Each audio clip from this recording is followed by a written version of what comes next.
I was sitting there scrolling through my phone during a completely normal Sunday afternoon when the alert dropped, and within about 90 seconds, ESPN cut into their regular programming for what one anchor called, and I'm quoting her exact words here, one of the most consequential in-season trade reports we've had all calendar year. The topic Shams Charania went live on the network with a report that has now been independently corroborated on air by Stephen A. Smith with a level of confidence I genuinely have not heard from either of them combined in months, and by the end of that segment both men had essentially guaranteed on live television that Brandon Ingram is on his way to the Golden State Warriors before the end of this week. Stay with me until the end of this video because I want to walk you through exactly what was said, exactly why this makes so much basketball sense for both franchises involved, and exactly what it means for Steph Curry's championship window over the final 2 or 3 years of his prime. Let me set the stage first because context matters enormously here. The Warriors just wrapped up an offseason that most analysts across the league characterized as fundamentally incomplete. They finally closed the Jonathan Kuminga situation with a 2-year deal in the ballpark of $46.5 million. They brought back Al Horford as their veteran anchor at center. They added DeAnthony Melton on a minimum. They retained Gary Payton II. They even brought in Seth Curry to reunite the brothers on the same roster for the first time in years. But the underlying reality was that this Warriors roster, even with all those additions, still fundamentally lacked a legitimate secondary scoring wing to complement Steph, Jimmy Butler, and Draymond Green over the 82-game grind. Everyone across the league saw it, every credible analyst pointed it out, and now, apparently Mike Dunleavy has finally decided to do something about it in the most aggressive way imaginable. The Shams report itself was genuinely extraordinary in how much specificity he delivered on air. According to his sources, the Warriors and the Los Angeles Clippers have been in advanced discussions for at least the past 10 days on a framework that would send Brandon Ingram to Golden State in exchange for what he described as, quote, a package built around Jonathan Kuminga, Buddy Hield, a future first-round pick, and additional matching salary. He specifically indicated that both sides have moved past the exploratory phase and are now working through the medical and procedural components of finalizing the deal, which in NBA insider language essentially means the trade is functionally agreed upon, and both front offices are just working through the mechanical requirements before making it official. Then came the moment that genuinely stopped me cold as I was watching this unfold in real time. Stephen A. Smith, who had been listening to Shams deliver the report from the neighboring set, jumped in with what I can only describe as unusual conviction even for him. He said, and I'm quoting his exact language as best I can remember it, that he has been hearing separately from his own sources within both organizations that this trade is not just likely but essentially guaranteed at this point, that Mike Dunleavy has personally been driving the aggressive pursuit of Ingram specifically because Steph Curry made it explicitly clear to the front office over the summer that the current roster was not sufficient to compete for a championship this season. When Stephen A. delivers that kind of specificity with that level of confidence on live television, that's not speculation. That's someone who has been briefed on the actual conversations that are happening behind the scenes. The panel discussion that immediately followed those back-to-back confirmations was genuinely something to witness. One analyst immediately raised the basketball fit question, and I think it's the most important question in the entire conversation. Ingram is a 6'8" scoring wing with legitimate 3-level scoring ability, career averages north of 20 points per game across essentially his entire prime, and the exact kind of size and length that the Warriors have desperately lacked at the small forward position for basically the entire post-Klay Thompson era. He fits everything Steve Kerr has publicly said he wants at the wing position. He gives Butler the ability to shift down to the 4 in smaller lineups, and he provides genuine on-ball creation for the second unit when Steph rests. The counter-argument was equally sharp. Another voice on the panel pointed out that Ingram is coming off a genuinely rough playoff performance during his brief time in Toronto, that his health has been a legitimate concern going back multiple seasons now, and that trading Kuminga to acquire him essentially amounts to swapping one wing scorer for another wing scorer without meaningfully changing the fundamental structure of what the Warriors can do offensively. That's a fair critique that deserves genuine engagement, but I think it fundamentally misunderstands what the Warriors were actually trying to accomplish with this move. Then came what I think was actually the most telling portion of the entire segment, when Shams was asked directly whether the timing of this deal suggests broader concerns about Jimmy Butler's health status heading into the regular season.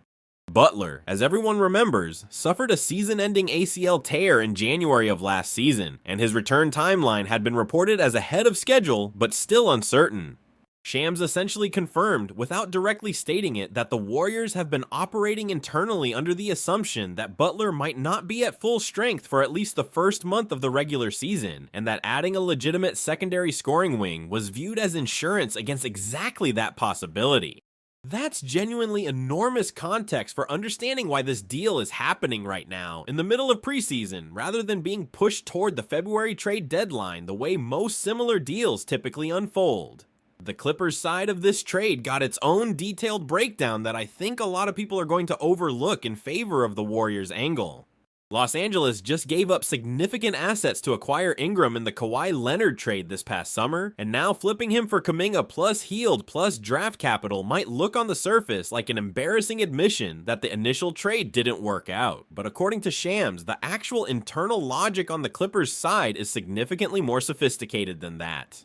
Kuminga at 23 years old fits their current timeline significantly better than Ingram does at 29, gives them a younger athletic wing to complement Kawhi Leonard's remaining prime years, and creates additional flexibility going forward that Ingram's contract structure simply did not allow. Now here's my honest reaction to this entire genuinely wild development, because I've been watching Warriors basketball since Steph was a rookie, and I have real opinions about what this means for the specific championship window still in front of this franchise. First, I completely agree with the underlying premise that this Warriors roster needed something significant to actually compete with the top tier of the Western Conference this year. The Oklahoma City Thunder are the defending Western Conference champions with the best young core in the league. The San Antonio Spurs just made the finals with Victor Wembanyama continuing to ascend. The Denver Nuggets, the Minnesota Timberwolves, the Houston Rockets, every single one of those teams looked genuinely more complete than the Warriors did on paper heading into training camp. Adding Ingram doesn't magically make Golden State the favorite, but it meaningfully closes the gap in ways that no other move they could have realistically executed would have accomplished. Where I have real questions is around the specific fit between Ingram and this particular Warriors offensive system. Steve Kerr's offense has historically thrived on ball movement, off-ball screening, quick decision-making within a flowing motion structure that maximizes Steph Curry's off-ball gravity. Ingram, throughout his career, has largely operated as a slow-tempo, isolation-heavy scorer who prefers to hold the ball, size up his defender, and generate high-difficulty individual shot creation. Those two offensive philosophies don't automatically fit together the way the initial excitement around this trade might suggest, and there's a legitimate concern that adding Ingram might actually slow down the specific offensive rhythm that this Warriors team has built its entire identity around for the past decade plus. Where I lean genuinely optimistic is on the defensive end, which is not typically the first thing you associate with a Brandon Ingram acquisition. Ingram's 6'8" length and his ability to legitimately guard multiple positions provides the Warriors with exactly the kind of positional versatility they've been chasing for years now. In a playoff series against a team with elite wing scoring, having Ingram available to switch onto opposing perimeter threats while Butler and Draymond handle bigger assignments creates matchup flexibility that Kuminga simply never provided at a consistent level. That defensive upgrade might actually end up being more meaningful than the offensive scoring boost, especially in high-stakes playoff basketball where every possession matters. There's also a broader league implications angle here that I don't think has gotten enough attention in the initial coverage of this reported deal. If the Warriors are willing to trade Kuminga plus additional assets to acquire Ingram right now, in the middle of preseason, that tells you something significant about how the entire Western Conference is being viewed internally by the Warriors front office. This is not a franchise that operates with panic or short-term thinking under Mike Dunleavy's leadership. If they're willing to move this aggressively this early in the season, it means they've concluded that the current window with Steph Curry at 37 years old is genuinely narrow enough that waiting until February to make a significant move would be unacceptable. That's a real statement about how the internal timeline of this franchise is being calculated, and every other Western Conference contender needs to take notice of exactly what that implies about the broader competitive landscape. The Jimmy Butler health angle is the piece that I keep coming back to as I process everything Shams and Stephen A. laid out this afternoon. If the Warriors genuinely believe Butler might miss meaningful early season time, and if they believe Steph Curry cannot single-handedly carry the offense at his current age without meaningful secondary scoring support, then adding Ingram becomes less about championship-level upside and more about basic competitive floor maintenance during the exact window when the roster is most vulnerable. That framing changes how I evaluate the value of the assets being sent out significantly, because insurance against catastrophic early season collapse is genuinely worth more than long-term developmental upside when you're operating with a superstar who turns 38 during this season. For the specific question of what this means for Steph Curry personally, I actually think the emotional dimension of this move might be even more important than the tactical basketball benefits.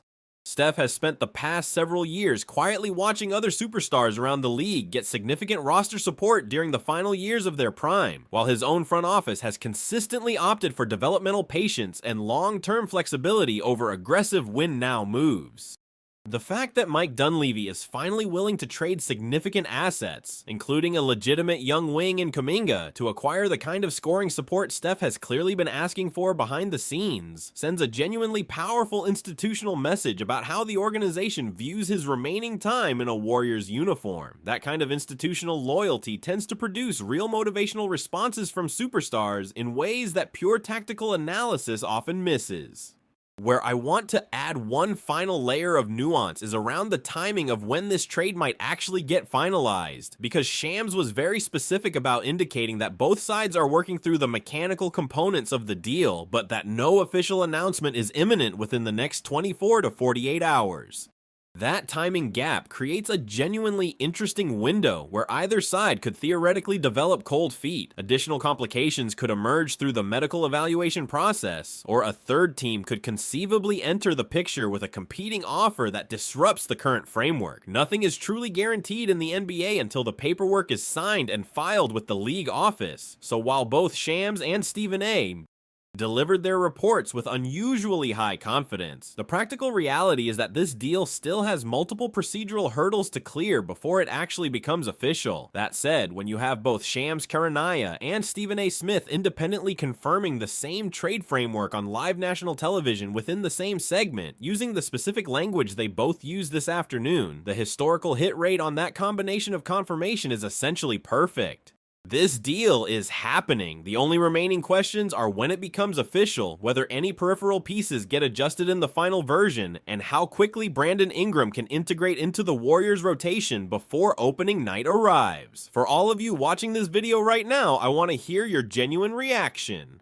Do you think Brandon Ingram joining the Golden State Warriors gives them a realistic championship path this season? Or do you think this trade fundamentally misreads what this specific roster actually needs to compete with the top tier of the Western Conference? Drop your honest opinion in the comments below. Hit that like button if this breakdown helped you understand exactly what just happened on ESPN this afternoon, and make absolutely sure you subscribe to the channel, because I'm going to be covering every single development on this trade as it moves toward becoming official. See you in the next video.